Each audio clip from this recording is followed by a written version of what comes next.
I put a sign up which said, "Have you seen this cat?"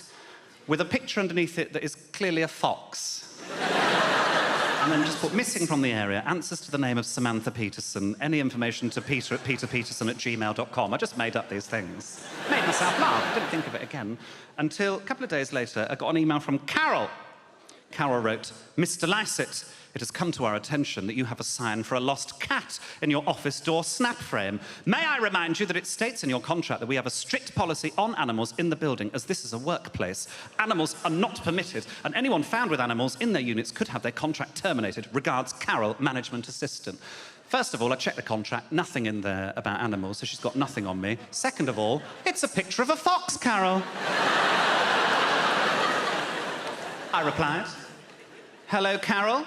My apologies. There has been a simple misunderstanding. There is indeed a sign for a lost cat in the snap frame, but Samantha Peterson is not my cat. I am attempting to find her, as I believe she has been stealing from me."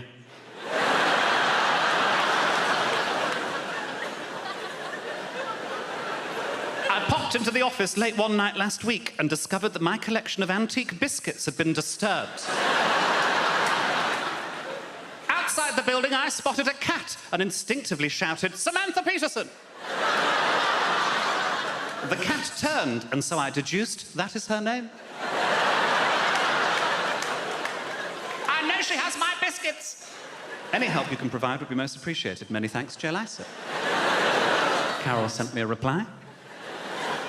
"Mr. Lycett, I'm sorry to hear about the disruption at your office, but I would like to politely ask you to take the sign down. The surrounding businesses have made complaints that their clients are being disturbed by your sign." Regards, how you can be disturbed by a sign, I don't know.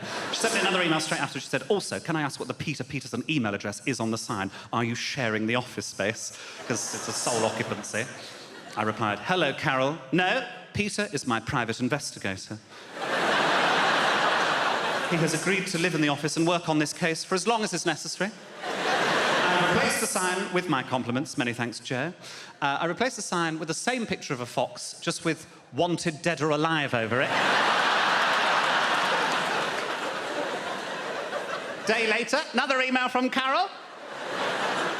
"Mr. Lycett, we've had more complaints that you've replaced the sign with a very similar sign. Also, you can't have anyone living in your office. Is there a time we can speak on the phone today? It would be easier to discuss this rather than over email. Regards, Carol." I didn't want to speak to her over the phone, so I replied, "Carol, I'm afraid that will not be possible. I have been advised by Peter Peterson that I shouldn't use the phone, as it could be bugged."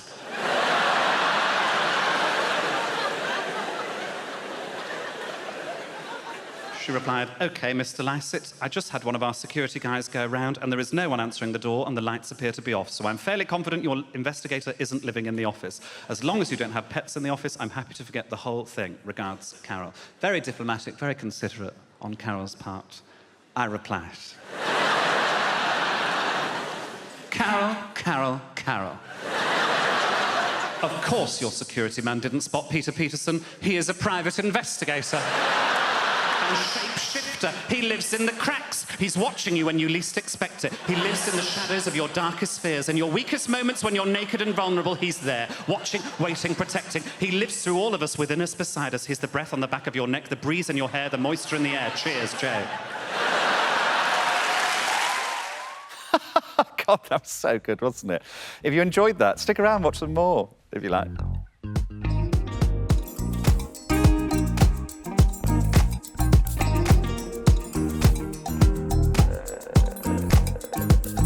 Like and subscribe, please.